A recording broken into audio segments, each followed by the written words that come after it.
지금 현재 이태원에서는 압사사고로 인해서 154명이 죽임을 당했습니다. 많은 사람이 부상을 당했습니다. 할로윈 축제라고 해서 토요일날 그렇게 많은 사람이 몰렸다가 그 좁은 길, 이쪽 좁은 저쪽 좁은 길이 막 엉켜가지고 순식간에 압사사고를 당했는데, 그 가운데는 이제 막 이렇게 구급차가 오는데 방해하려고 했는지 모르지만 소리를 외치는 거예요. 음란한 노래를 부르면서, 섹스 온 더 비치라는 이런 노래를 부르면서 막 더 밀어 별 이야기를 다 하면서, 어떤 사람은 이제 마약을 먹고 아마 그렇게 또 음악을 들고 크게 음악 들고 축제를 벌이고 춤을 추다가 압사사고를 당한 겁니다. 어떤 어머님이 병원에 안치된 아마 아들이 있었겠죠. 아직 찾지를 못했어요. 그 병원에 와서 전화를 하는 거야, 아들한테. 이놈아, 왜 대답이 없니? 어디 있냐? 왜 전화를 안 받아? 울부짖으면서 그렇게 전화하는 것을 봤어요. 여러분, 이 할로윈은요, 고대 켈트족이 그 농업의 마지막 이제 계절을 바뀔 적에 10월 31일을 농경신이죠. 귀신의 문화를 가지고 만들어진 그런 이방 그런 일들입니다. 축제입니다. 뭐 잭 오랜턴이라 그래가지고 그 어떤 귀신과 같은 그런 영을 받고, 그래서 불을 들고 다녀서 뭐 귀신을 어떻게 한다, 맞이한다, 퇴치한다, 뭐 이런 얘기를 하면서 이제 남미의 그런 또 할로윈의 축제에 그런 결합이 돼가지고 미국으로 오게 된 거죠. 물론 아일랜드 사람들이 이민 오면서 또 가지고 온 것이기도 합니다만은, 이런 켈트족의 이방 신적인 귀신 문화를 가지고 온 것이 이 할로윈 데이인데, 그 이후로 미국에서는 또 잭 오랜턴의 그런 것을 본떠서 호박에 거기다가 이제 불을 집어넣고 촛불을 집어넣고 귀신을 맞이하기도 하고 퇴치하기도 하고, 그런 의미에서 이제 하나의 문화가 된 것이지요. 그런데 영적으로, 저는 아무래도 영적으로 봐야 되니까 과연 이런 일들, 미국에서는 이제 많이 안 하려고 지금 노력을 하고 있는데, 한국에서도 이거 본받아가지고 할로윈 축제가 그냥 대축제가 돼버려가지고요, 그렇게 많은 사람들이 몰려서 결국 압사를 당하게 됐습니다. 근데 영적으로 저는 바라보는 게 뭐냐면 이 10월 31일이거든요. 그런데 이런 켈트 문화가, 종교가 유럽에만 이렇게 들어오게 되니까 종교개혁 때에 칼빈과 루터, 이쪽분들이라든가 이런 종교개혁자들이 아주 싫어하는 것이에요. 왜냐? 10월 31일이 이제 종교개혁주일로 지키지 않았습니까? 그러니까 10월 31일 이 종교개혁도 뭐예요? 말씀이 회복되는 시기거든요. 말씀의 능력과 말씀의 주인 되신 하나님을 다시 회복하는 그런 것을 기념한 날인데, 이 날을 택해서 할로윈 데이가 이제 지켜지고 있었다는 거죠. 그게 사단적인 거예요. 만약에 여러분, 토요일이 왜 이렇게 중요합니까? 주일을 지키기 위해서 토요일을 준비하는 거 아니겠습니까? 그래서 그 토요일에 정말 우리의 기쁨 뭐예요? 우리의 해야 될 일들이 뭐예요? 주님을 예배하고 주님의 구원에 기뻐하며 거기서 영적인 안식을 얻고 거기서 즐거워하는 거 아니겠습니까? 만약에 이 젊은이들이 한 80~90%가 다 죽은 사람 다 젊은이 20대 청년들이에요. 이 자들이 정말 믿음의 사람들이었다면, 예배 드리는 자들이었다면 그 토요일에 그 밤에 거기를 갔겠습니까? 인간의 쾌락과 인간의 탐욕과 육신의 즐거움을 위하여 이런 할로윈 데이를 맞이해서 귀신 문화를 축제 죄인들, 이해되는 하나님의 경고라고 봅니다. 여러분,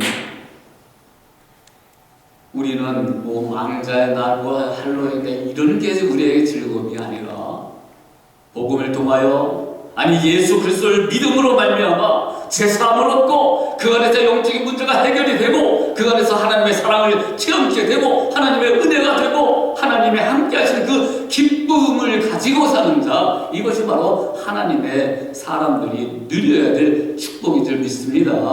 이것이 우리의 즐거움이 되어야 되지요.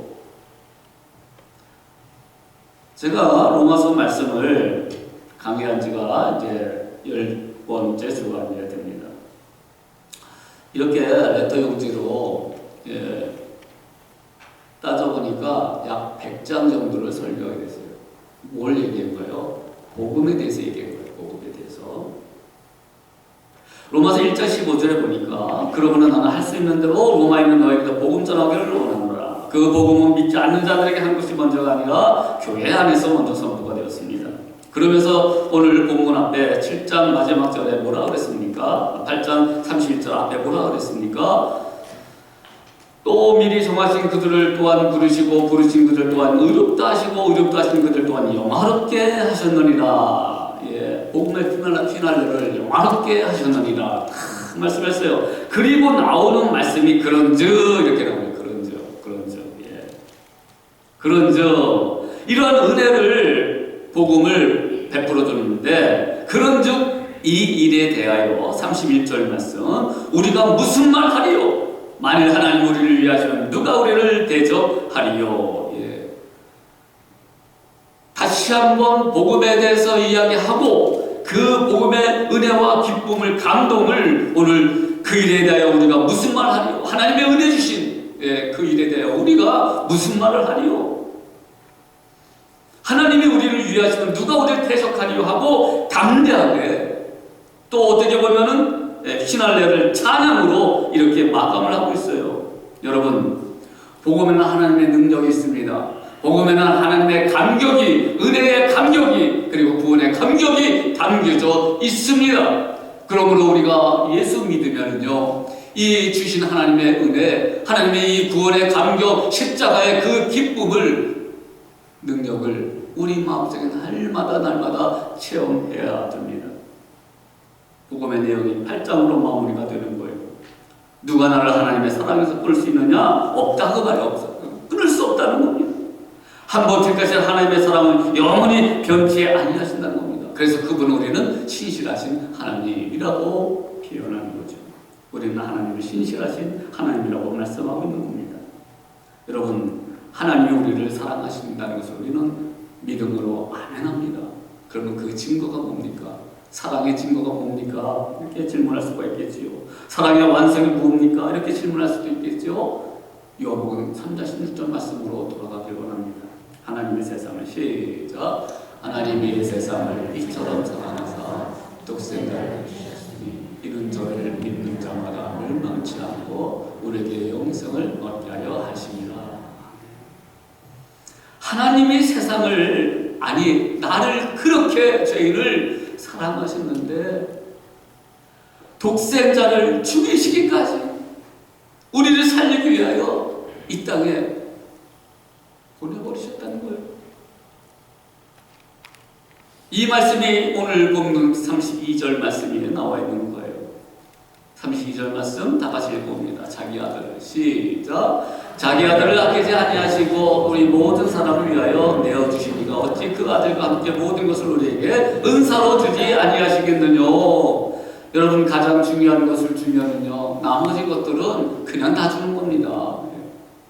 하나님에게 있어 가장 중요한, 가장 귀한 독생자를 아끼지 아니하시고 우리 사람들 구원하기 위하여 내어주셨습니다. 그 아들과 함께 모든 것을 우리에게 은사로 주시지 않겠느냐. 여러분, 예수님을 십자가에 못 박혀 죽게 한 장본인이 누구입니까? 로마 군인이요? 유대인이요? 정치 권세자요? 로마의 황제요? 아닙니다. 하나님 아버지께서 죽이셨습니다. 왜요? 우리를 구원하시기 위하여 기꺼이 독생자를 죽이셨습니다. 그래서 우리는 우리의 구원에 대해서, 아니 하나님의 사랑에 대해서 흔들리면 안 돼요. 의심을 가지면 안 돼요. 그럼 우리는 첫 번째, 의심이 우리의 구원을 흔들지 못한다는 사실을 기억해야 됩니다. 이러한 대적이 뭐예요? 하나님의 사랑에 대한 의심을 갖는 거예요. 여러분, 우리 신앙생활 하면서도 그렇지 않습니까? 31절에는 만약 하나님 우리를 위하시면 누구를 대적하죠? 이렇게 했는데, 우리 신앙생활 하면서도 많은 의심을 갖습니다. 아니, 하나님이 살아계신가? 하나님이 나를 사랑하시는가? 그런데 왜 이런 일들이 일어났지? 하나님은 안 계시나 봐. 또는 하나님이 나를 사랑하지 않으신가 봐. 그런 현실적인 모습을 가질 때가 있다는 거예요. 그런데 사도 바울은 완벽한 논리를 가지고 우리를 반박합니다. 32절 말씀 다시 한번 읽어봅니다. 시작. 자기 아들을 아끼지 아니하시고 우리 모든 사람을 내어주시니가 어찌 그 아들과 함께 모든 것을 우리에게 은사를 주지 아니하시겠느냐. 하나님이 우리를 사랑하시는데 독생자를 죽이시기까지 이렇게 사랑하시는데 이게 증거가 된다는 거예요. 그러므로 십자가를 바라보면 예수 그리스도를 믿게 되면은요, 하나님이 우리를 향한 그 사랑이 얼마나 크고 높고 깊고 넓은지를 깨달을 수 있다는 것입니다. 여러분, 불완전한 우리가 완전하신 그 하나님의 사랑을 다 이해할 수 없습니다. 그러나 예수님의 십자가를 못 박은 자, 곧 하나님의 놀라우신 사랑과 희생을 보게 되면 우리는 하나님이 우리를 얼마나 사랑하신가를 알게 되는 것입니다. 이사야서 53장 10절에도 보니까 여호와께서 그로 상함을 받게 하시기를 원하사 질고를 담게 하셨은즉 그 영혼을 속건제물로 드렸다는 거예요. 그가 그 씨를 보게 되며 그 날은 길릴 것이요 또 그의 손으로 여호와의 뜻을 성취하리라. 여호와의 뜻이 뭐였어요? 우리를 사랑하사 독생자를 죽이시기까지 우리를 사랑하셨다는 것을 보여주고 있는 겁니다. 하나님께서 예수님이 십자가에 내놓으시고 죽게 하셨다는 말이죠. 로마서 4장 25절을 예수는 우리 범죄함을 인하여 내어줌이 되고, 중요한 의미입니다. 내어줌이 되고 또한 우리를 의롭다 하심을 위하여 살아나셨느니라. 갈라디아서 3장 13절 그리스도께서 우리를 위하여 저주를 받은 바, 저주를 대신 받으셨어요. 율법의 저주에서 우리를 속량하셨으니 기록된 바 나무에 달린 자마다 저주 아래 있는 자라 하였습니다. 나무에 달린 자마다 이런 저주 아래 있다는 것이에요. 그 당시에도 로마의 정치범 특기의 정치범 또는 유대교에 대해서 율법을 어기고 특별히 어기고 여러 범죄를 저지르면 나무에다 매달아 버렸어요. 이건 저주의 상징이에요. 이 신명기 말씀처럼 이 나무에 달린 자마다 다 저주를 받게 돼요. 그러니 유대인들이 예수님 십자가에 못 박혀 죽는 것을 보고 나무에 달린 것을 보고 어떻게 하나님이라면 아들이라면 저렇게 저주를 받을 수 있느냐라고 얘기해요. 그러니까 이해를 못해요. 그러나 하나님의 말씀 가운데는 한치 오류가 없어요. 우리의 저주, 당할 저주를 대신 받으셨다는 겁니다. 십자가에 죽으신 거예요. 매달린 거예요. 수치를 당하신 거예요. 고통을 당하신 거예요. 그래서 예레미야 31장 3절에 보면 나 여호와가 옛적에 이스라엘에 나타나 이르기를 내가 무궁한 사랑으로 너를 사랑하는 거로 인자함으로 너를 인도하였다 하였노라. 이게 바로 32절 말씀. 자기 아들을 아끼지 아니하시고 모든 사람을 위해 내어주신 건데 그것은 하나님의 무궁한 사랑을 표현하는 것입니다. 여러분, 무궁한 하나님의 사랑을 잊지 마시기를 바랍니다. 하나님이 여러분을 끝까지 사랑하시고 끝까지 함께하시고 끝까지 돌봐주시며 인도해 주시는 우리 주 하나님이십니다. 저는 3년 동안 우리 교회를 섬겼습니다. 참 아쉬운 일이 많지요. 우리 교회에서 이제 끝까지 사역을 하고 은퇴를 하자 그런 마음으로 시작을 했습니다. 그런데 하나님께서는 그것까지 허락을 안 해주신 것 같아요. 그래서 몸이 아프고 그러니까 아무래도 제가 사역에 자신이 없었어요. 그래서 기꺼이 물러나는 것이 하나님의 뜻이겠다 하는 생각이 들어서 오늘 이제 마지막으로 설교를 하게 된 것입니다. 이제는요, 오늘 지나면은 여러분 아마 하늘나라에서 봐야 될 분들이 많을 거예요. 여러분 나중에 하늘나라에서 봅시다. 아멘. 네, 그래서 이 복음의 구원의 능력들이 처음 믿으나 지금 열심히 믿고 있으나 앞으로 믿어야 될 그 사람들에게 날마다 함께해야 되는 거예요. 저는 이 짧은 사역 동안에 여러분에게 바라는 거 하나도 없어요. 네.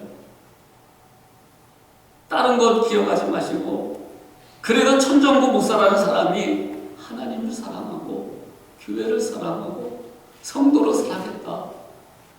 이 한 가지만큼만 여러분 기억해 주시길 바랍니다. 정말이에요.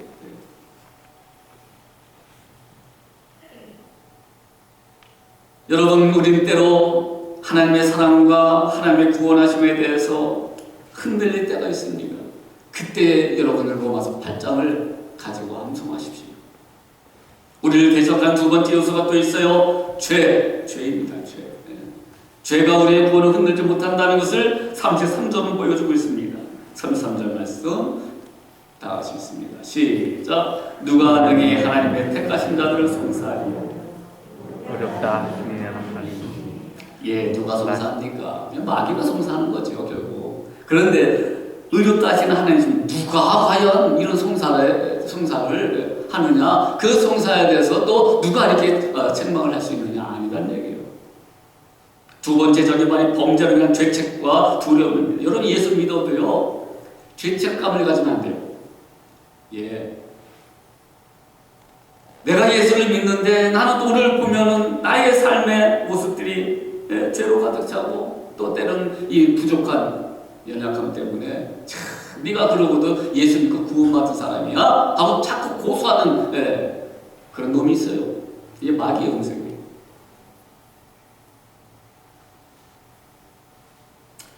믿음으로 얻은 용서와 의롭다함에 대한 확신이 약해지면 언제든지 크고 작은 이 죄책감들이 드러나게 됩니다. 마귀는 이러한 약함들을 지렛대로 삼아서 내가 이러고도 구원받았어? 하고 자꾸 찔러대요.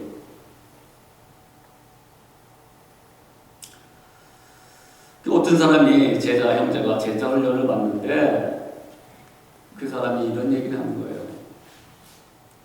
우리 같이 기도하자, 말씀을 배우자 했는데 결국 나중에는 안 하겠다고, 안 하겠다. 예. 그래도 예배를 드려야 되지 않겠느냐? 안 하겠대요. 왜 안 하겠느냐? 안 하느냐? 그랬더니 믿는다 하면서도 구원받았다 하면서도 또 내일은 죄를 짓고 또 넘어지고 또 연약하니 차라리 안 믿는 게 낫겠습니다. 이래서 믿음 생활 포기해요. 여러분 그거 자기의입니다.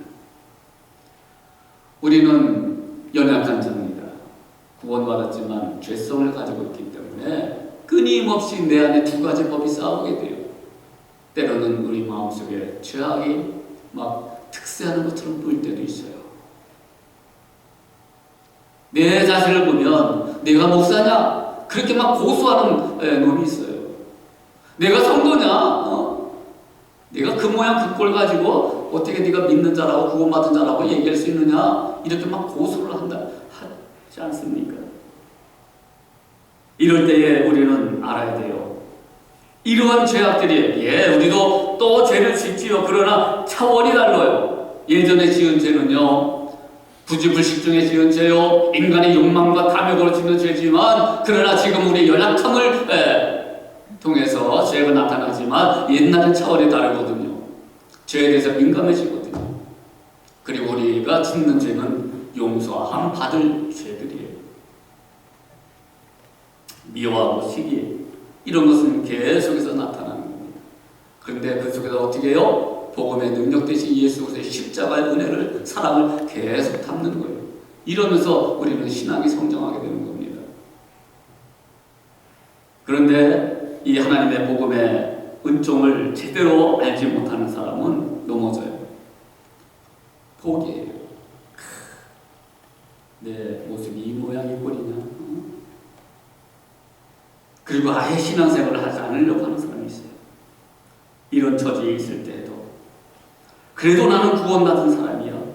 그래도 나는 그럼에도 불구하고 하나님의 은혜의 자리로 나올 수 있는 사람이야. 내 능력과 내 힘이 아니라 오로지 예수 그리스도의 보혈의 능력, 그 보혈의 은총 때문에 다시 일어서는 거예요. 그래서 저는 누차 강조를 했지만 오뚜기 신앙을 그렇게 강조를 합니다. 오뚜기. 옛날에 그 옆집에 할머니 분이 살고 계셨는데 거기에 보면은 오뚜기를 갖다 놓으셨어요. 야, 그 오뚜기는 얼마나 은혜를 주는지. 때리고 하면 넘어졌다가도 금방 일어나. 예, 또 넘어지고 또 금방 일어나. 예. 그래서 오뚜기예요. 여러분, 우리 신앙이 그거예요. 하나님께서는 회개라는 방편을 통하여 우리를 용서하시고 다시 일으켜 세워줍니다. 우리가 완성돼서, 아니요, 우리가 어떤 부족하여서 이 신앙을 포기하는 것이 아니라 하나님의 은혜로 다시 힘을 얻고 나오는 거예요. 그래서 이 예배 생활, 교회 생활 참 필요한 겁니다. 나오고 또 나와서 회개하며 기도하며 하나님의 은혜를 감사해서 이 죄사함의 감격을 누려나가는 것입니다. 어떤 죄도 우리의 구원을 흔들지 못한다는 사실, 이 복음의 능력 가운데 있다는 사실을 여러분 확신하시고 우리의 날마다 하나님과 함께 은혜로 승리가 되는 죄사함의 기쁨이 넘치는 그런 복된 신앙생활 되시길 간절히 바랍니다. 34절 말씀 읽어봅니다. 34절 시작. 누가 정죄하리요 그리스도 예수이니 그는 하나님 우편에 계신 자요 우리를 위하여 간구하시는 자요.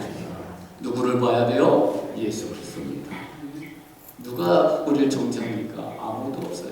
그래서 우리 성도들에게서는 서로 부딪힐 때도 있지요. 그러나 정죄하면 안 된다는 거예요. 너는 끝났어. 너는 그렇게 해가지고 지옥에 갈 거야. 이런 식으로 정죄를 해가지고 사람을 판단하지 말라는 거예요. 누구를 보라고요? 그리스도 예수님. 우리를 위해서 죽으시고 우리를 위해서 부활하시고 우리를 위해 하나님 우편에 앉아서 지금도 중보기도 하시는 그 예수님을 바라보며 그분을 통해서 구원받았다는 것, 이것을 확신하시길 바랍니다. 네. 마지막 세 번째로 보면 무서운 시험이 우리의 구원을 흔들지 못한다. 무서운 시험들이 있잖아요. 우리의 구원을 흔들지 못한다. 38절 말씀 다 같이 읽어봅니다. 시작. 내가 확신하노니 사망이나 생명이나 천사들이나 권세자들이나 현재이나 장래이나 능력이나 39절 높음이나 기쁨이나 다른 아무 피조물이라도 우리를 우리 주 그리스도 예수 안에 있는 하나님의 사랑에서 끊을 수 없으리라. 여러분, 사는 날 동안에는 많은 시험들이 있고 환난이 있기도 합니다. 그런데 이것들도 그 어떤 무서운 시험도 우리의 구원을 흔들 수가 없다는 것입니다. 그래서 내가 확신하는 이렇게 나오는 거예요. 누가 우리를 그리스도 예수 안에 있는 하나님의 사랑에서 끊으리요 하면서 나오는 단어들이 나오는 게 있어요. 환난, 환난은 무슨 뜻이에요? 잔잔한 바다를 항해하는 배가 갑자기 몰아닥치는 태풍처럼 순식간에 몰아닥치는 그런 시련입니다. 그러니 무엇을 생각할 겨를이 없어요. 막아볼 엄두도 안 납니다. 요번에 압사삭을 보니까요, 사람들이 막 밑에 깔려가지고 겹겹이 쌓여가지고 그 밑에 있는 사람 끄집어내려고 했는데 못 끄집어내요. 정말 못 끄집어내요. 꼼짝달싹도 못해요. 그러니 질식해서. 그러니까 막 바닥에 그냥 심폐소생술을 하는데, 자, 뒤에서는 앞에서는 밀지 마 그랬는데 저 뒤에서는 밀어가지고 더 혼란스럽게 돼서 결국 죽게 되는데요. 환란이 그래요. 순식간에 몰아닥치는 시련들입니다. 그런데 이것은 하나님의 허락된 가운데 닥쳐지는 환란입니다. 욥의 시험처럼 한꺼번에 닥쳐져요. 자녀가 죽고 재산이 다, 몸이 다 고장이 납니다. 곤고는 뭡니까? 서서히 조여오는 시련입니다. 아주 넓은 공간이 서서히 좁아지고 협착하게 되는 겁니다. 꼭 그 이태원의 그 길목처럼. 경제적으로 윤택했던 사람이 단칸방에 삽니다. 건강이 쇠락해 일어서지 못하는 시련이 올 수도 있습니다. 그런데 이것은요, 우리가 믿음 생활을 하기 위하여 기꺼이 선택을 하는 거예요. 내가 이 곤고를 선택한 겁니다. 이 삭개오처럼 가진 것을 다 베풀고 나눠주고 자신은 어떻게 보면 단칸방에서 사는 그런 것을 기꺼이 택한 거예요. 그런 곤고함이에요. 그런 곤고함도 하나님의 사랑에서 끊을 수 없다는 것이 사도 바울의 논리입니다. 주장입니다. 박해는 뭡니까? 이 사람으로부터 오는 게 박해 아닙니까? 사람을 죽이기도 하는 것도 이 박해입니다. 그러나 더 큰 박해는 사람의 인격을 손상시키는, 죽여버리는 그러한 모함, 험담, 어지럽게 하는 그런 것들이 박해라는 거예요. 기꺼이 사도 바울은 자신의 모든 명예를 버렸습니다. 사람들로 또 박해를 받습니다. 그런 박해 속에서도 하나님의 사랑은 끊을 수 없다라고 고백을 하는 거예요.